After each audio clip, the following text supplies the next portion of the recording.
Alô, minha turma, tudo bem com vocês? Hoje a gente vai continuar a nossa visão das variáveis aleatórias com as variáveis contínuas, né? Nós já tínhamos visto as variáveis discretas, né? Basicamente duas para a gente pegar o jeito com essas variáveis, que foi a variável de Bernoulli e a variável binomial. E para as contínuas, nós vamos ver também duas, né?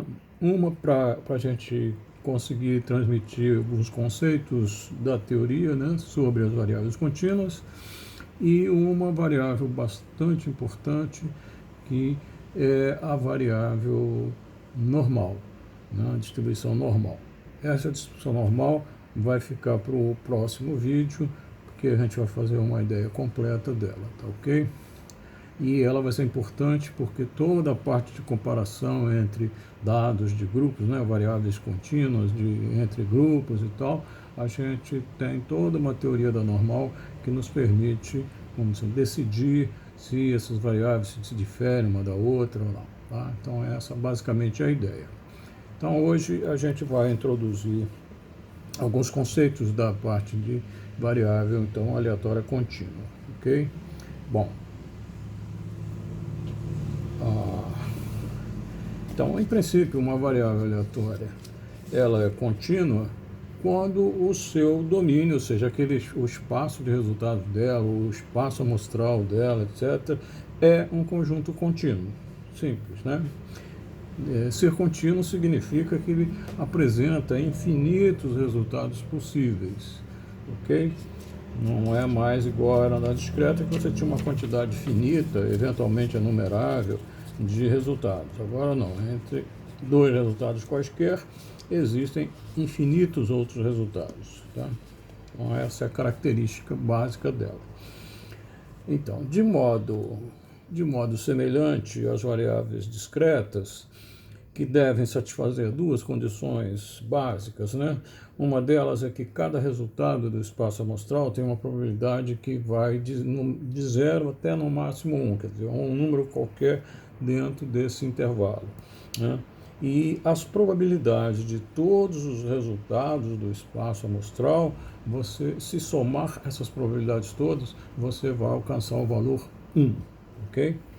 Então, de modo, então, semelhante a essas variáveis discretas, as variáveis contínuas, elas satisfazem também a duas condições semelhantes a essas, né? A primeira condição é a de que a probabilidade de qualquer evento, né, é um número que só pode variar de 0 até 1. Ou seja, a probabilidade de qualquer evento é no mínimo 0 ou no máximo 1. Qualquer valor nesse intervalo, ok? Tá. E evento a gente já sabe que é uma coleção de resultados possíveis, né? Bom, a segunda condição básica das contínuas é que, como os eventos não são definidos a partir de valores discretos, e sim a partir de intervalos de valores, né? As probabilidades, elas agora são determinadas por uma área compreendida entre a curva que determina esse comportamento da variável aleatória e o eixo horizontal, onde é o eixo que a gente representa os valores da variável, né? Essa área é sempre igual a 1, quer dizer, essa área sob a curva, no domínio da variável, ou seja, no espaço amostral dela, essa área é igual a 1. Ok? É isso que quer dizer isso. Então, a gente vai ver que as probabilidades agora vão se definir em função dessas áreas sob essa curva, que é a curva que marca o comportamento da variável. Tá? Bom, a representação que a gente vai fazer para a variável contínua, né, diferente das variáveis discretas, né, as variáveis contínuas, elas não se representam na forma tabular. A gente não consegue uma tabela para representar os seus valores, já que eles são infinitos, né, e as frequências dos valores, né. As suas formas, então, de representação são a forma gráfica e também a forma analítica, ou seja, através de uma fórmula que define qual é aquela curva que marca o comportamento da variável, tá? Ok? Então, basicamente, a gente vai trabalhar com gráficos e tabelas fórmulas, né, que são as fórmulas do comportamento das variáveis. Bom, se a gente lembrar, né, você se lembra quando a gente mexeu com aquelas tabelas de frequência, né, absolutas, tabelas de frequência relativa, frequência percentual, das variáveis contínuas, né, a gente fez em intervalos de frequência, né? Então, esses intervalos de frequência é como se a gente pegasse aquele eixo de definição da variável, ou seja, o conjunto de resultados dela marcados num eixo horizontal, né? E a gente quebrasse aquele todo em pedacinhos que formariam aqueles intervalos e lá estão, né? Então agora aqui a ideia é rejuntar aquilo e ficar com um intervalo contínuo de valores possíveis para a variável, tá? E também, além dos intervalos de frequência, lá naquelas tabelas de frequências absolutas, relativas, etc., os gráficos também, em que a gente se lembra, tem aqui um gráfico chamado histograma, né, que era um conjunto de colunas assim que marcava para cima, em cima de cada intervalo daquele.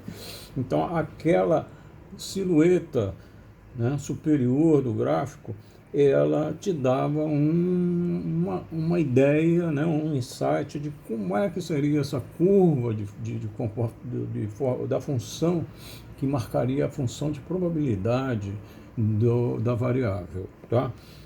Que você estivesse estudando, ok? Bem, então, os gráficos das variáveis aleatórias contínuas, eles têm as probabilidades dos eventos representadas por uma área embaixo da curva, né? Essa área, sob essa curva do comportamento da variável e o eixo horizontal, vai ser exatamente a probabilidade do evento, que já agora é um segmento, né, um conjunto de resultados possíveis marcados no eixo, no campo de definição da variável, tá? Essa função de probabilidade de uma variável contínua, a gente chama tecnicamente de função de densidade. E por que densidade, né? Então, isso é uma coisa que a gente pode clarear um pouco isso.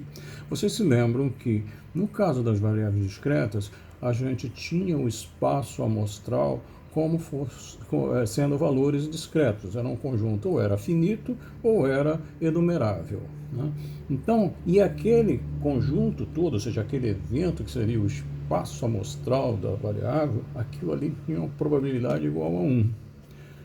Se eu tenho, então, como resultados discretos da variável, sei lá, se eu tenho 5 resultados, eu tenho que a probabilidade de cada um é aquele todo, né, dividido por 5, ou dividido em 5 partes, e cada parte dessa probabilidade completa ficaria sendo para cada um dos 5 resultados possíveis.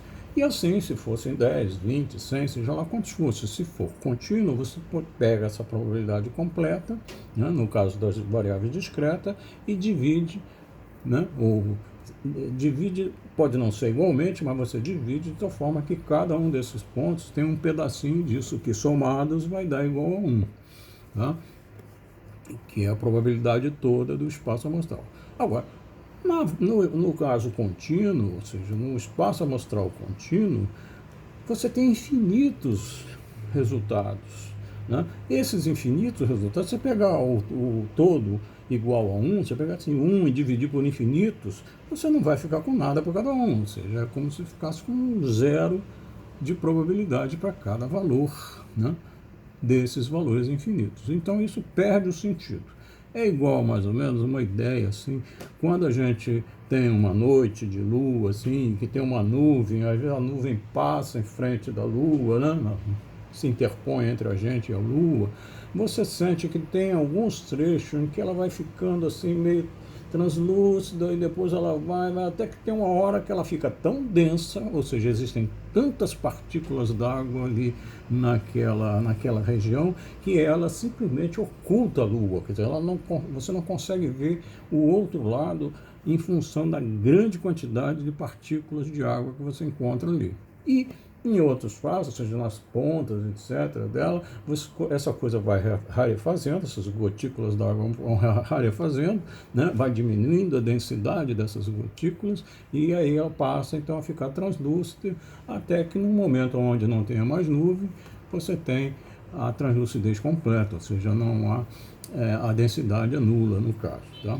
Bom, então essa ideia de densidade das gotículas é como se fosse as unidades estatísticas que estão envolvidas em cada um dos valores da variável, ou no entorno daqueles valores. A concentração de valores, né, de indivíduos observados naquele valor da variável é tão grande, às vezes, que então ela fica, vamos dizer, ela tem uma grande densidade naquele ponto.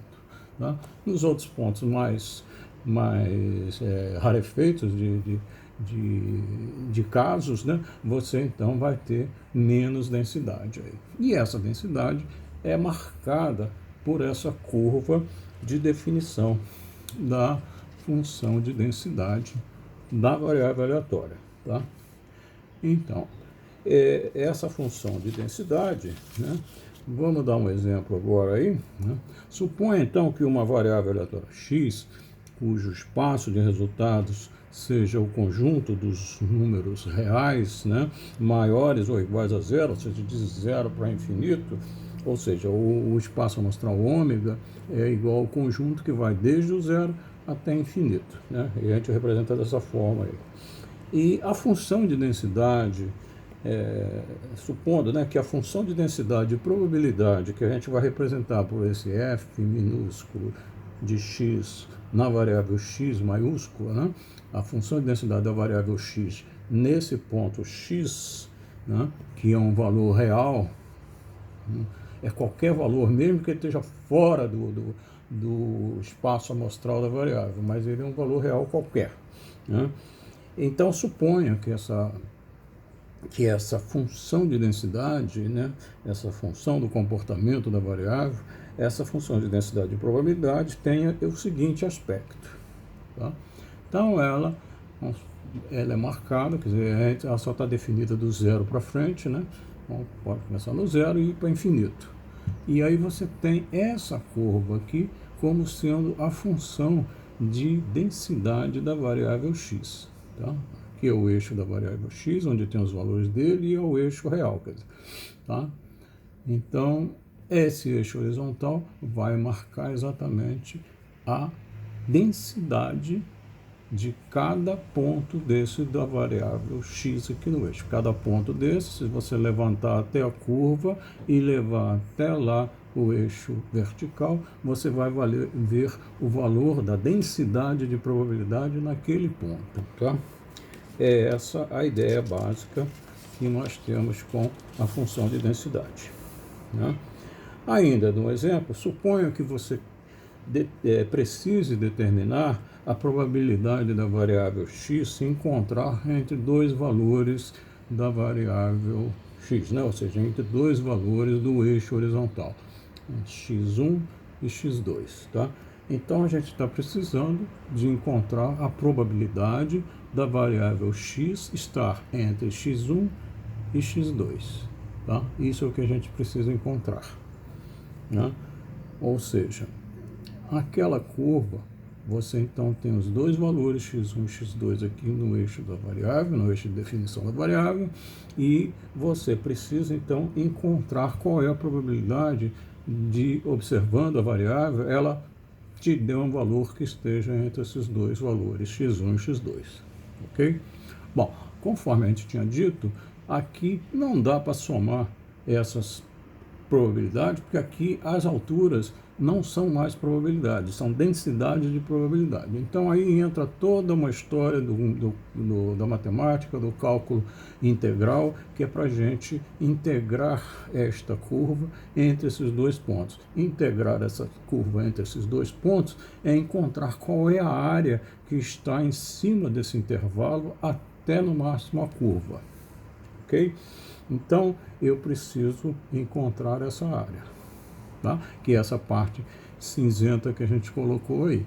Essa é a probabilidade da variável se encontrar entre x1 e x2, tá? Dada a função do comportamento dela, ok? Então, ela é limitada pela curva de comportamento até o eixo horizontal, nesses dois pontos, ok? Então, analiticamente, a gente vai dizer que a probabilidade de você ter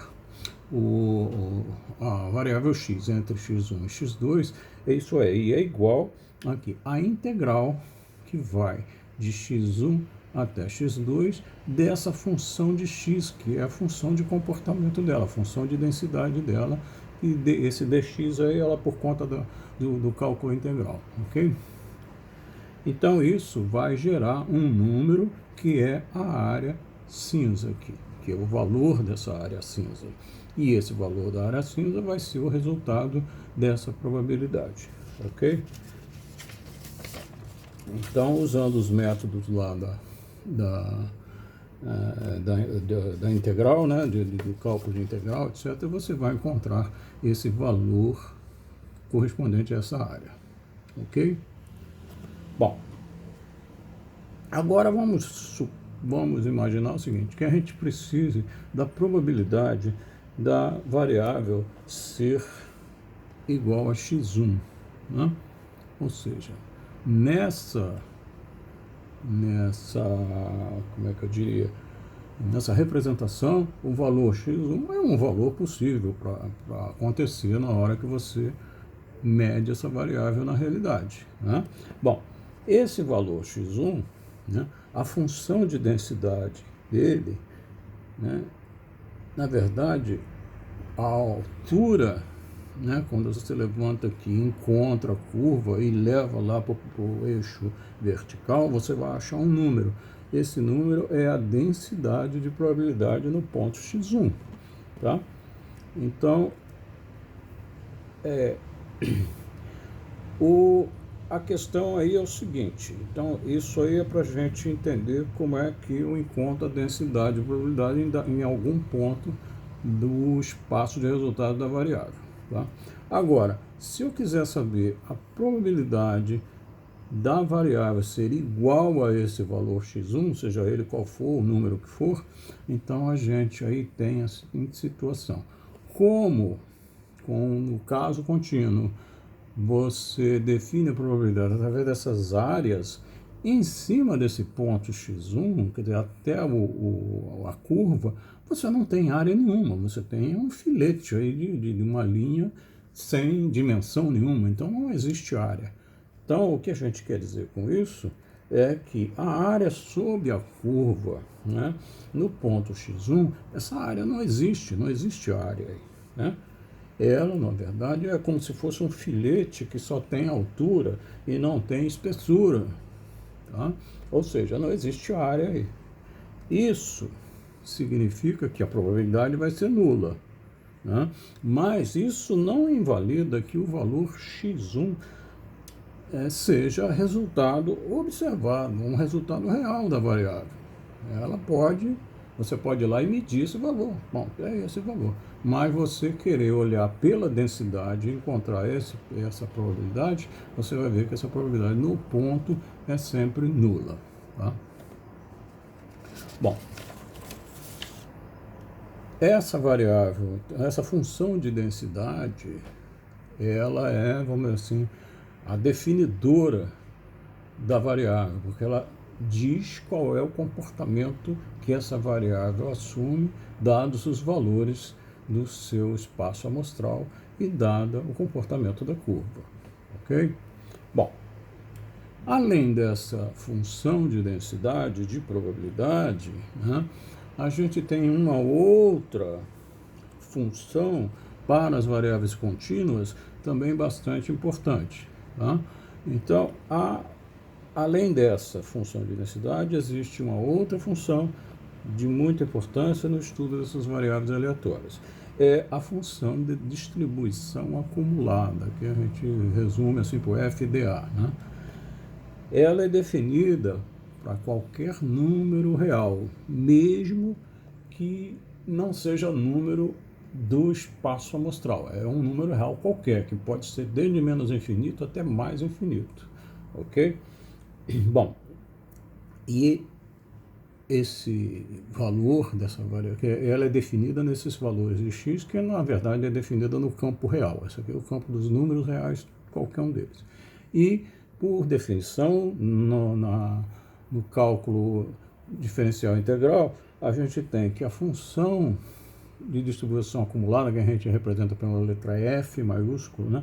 Função de distribuição acumulada da variável x no ponto x minúsculo aqui, entre parênteses, ele é igual que a integral dessa função de densidade da variável desde menos infinito até o ponto onde a variável está, né? Desde menos infinito até o ponto onde a variável está marcada ali, ok?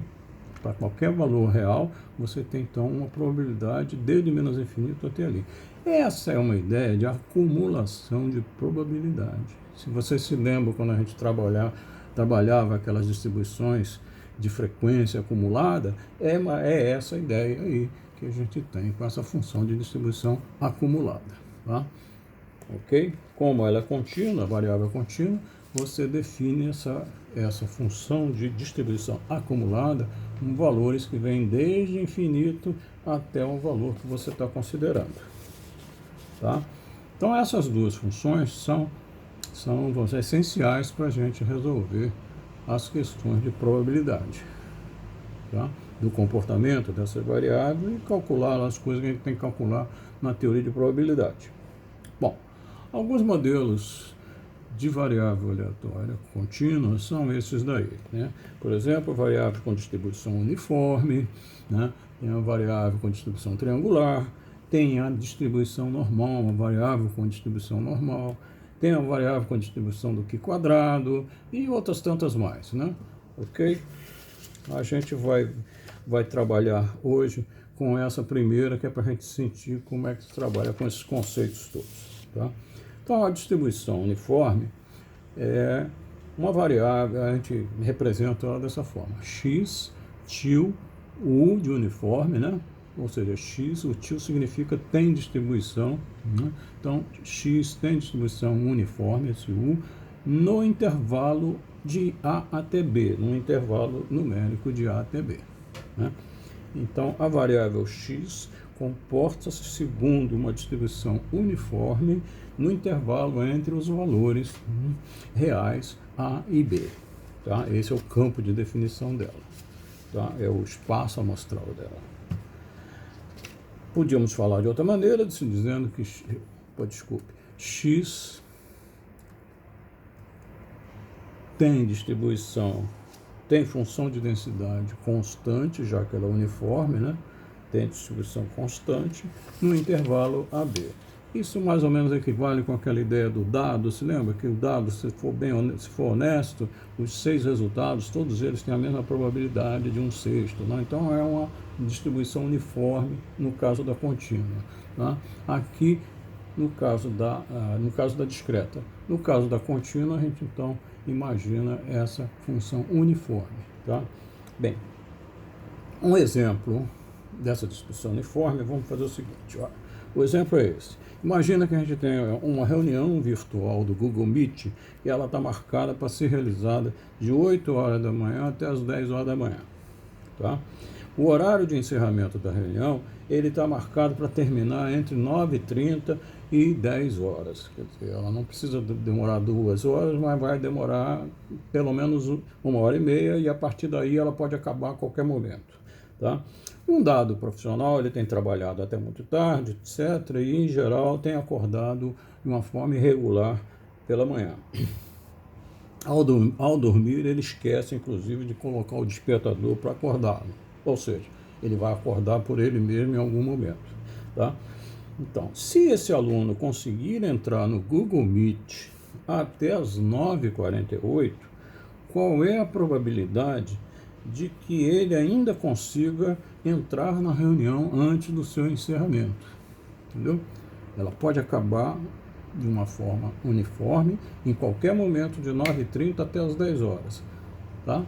Então, se ele entrar 9h48, será que ele pega a reunião ainda? Ou seja, qual a probabilidade dele ainda pegar a reunião não encerrada? Ok? É essa a ideia que está aí por trás. Bom, a gente pode entender que a reunião será encerrada em qualquer momento do período marcado para encerramento, de forma aleatória e sem preferência de horário. Tá? Nesse sentido, o tempo para encerramento apresenta uma distribuição uniforme no horário de 9h30 até as 10 horas. Tá? O momento considerado para a chegada do profissional é 9h48. O que indica que a reunião pode já ter sido encerrada às 9h30 ou ainda pode estar acontecendo até no máximo às 10 horas. Tá? Evidentemente, se ele chegar depois das 10, certamente ele não pega mais ela. Tá? Bom, assim, trazendo as unidades de tempo para minutos, para não ficar essa mistura de hora e minuto, tá? O horário de 9h30 até as 10 horas possui 30 minutos de duração. O horário e o horário de chegada, 9h48, ele ultrapassa 18 minutos o horário início, né? O horário inicial crítico, das 9h30. Né? Se ele chegar com 18 minutos, ele está 18 minutos, vamos dizer assim, depois do momento em que ela pode já ter sido acabada. Tá? É essa a ideia. Assim, trazendo as unidades de tempo para minutos, o horário de 9h30 até as 10 possui 30 minutos de duração e o horário de 9h48 de chegada do profissional ultrapassa 18 minutos esse horário crítico inicial. Dessa forma,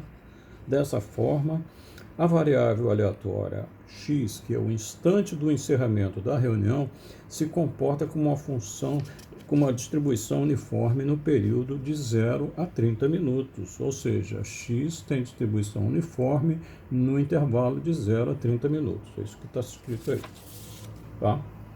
Bom, o espaço amostral, então, dessa variável é o espaço que vai desde o 0 até o 30, né, contínuo, com todos os valores reais entre 0 e 30 minutos.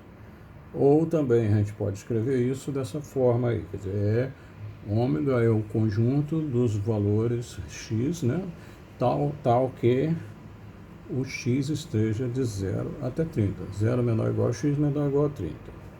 A função de densidade dessa variável é, então, essa funçãozinha que está aqui. Esse 1 sobre b menos a é o valor, a fórmula da função de densidade, né, que a gente determina lá pelo cálculo integral, né, e 1 sobre b menos a, que é a distância do intervalo, do início e do final do campo de definição dela, ou seja, no caso aí de 0 a 30, seria 30 menos 0 vai dar 30 aí, ok?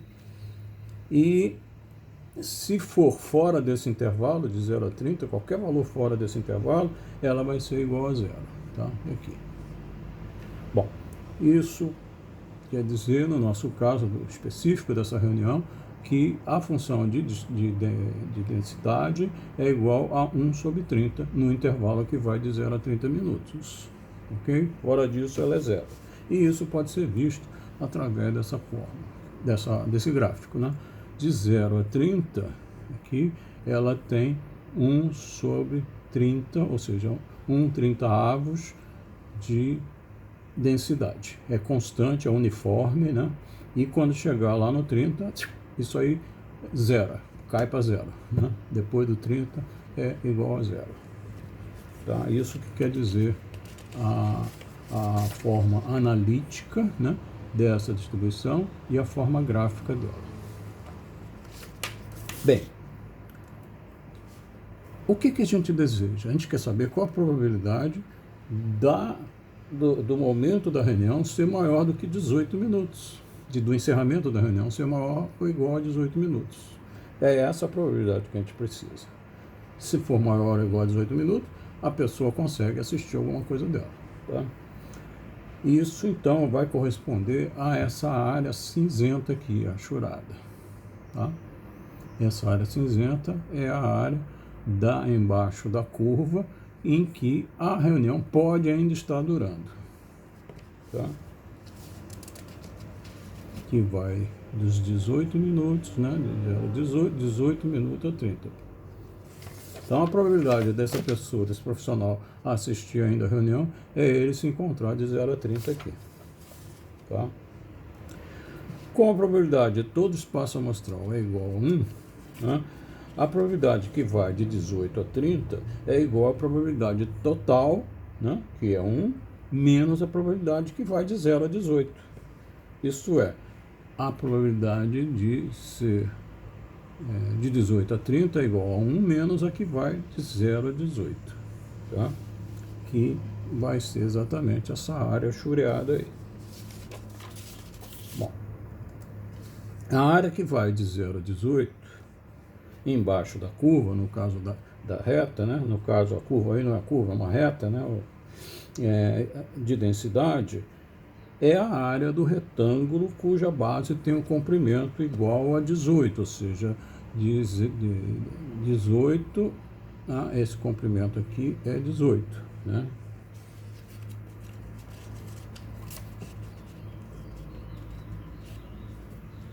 Então, 18 de comprimento e a altura aqui é 1/30, ok? Tá? Então, a altura, a área, né, a área de um retângulo, aí, vai ser o produto da base pela altura. Então, base 18, altura 1/30, né, altura 1/30, você tem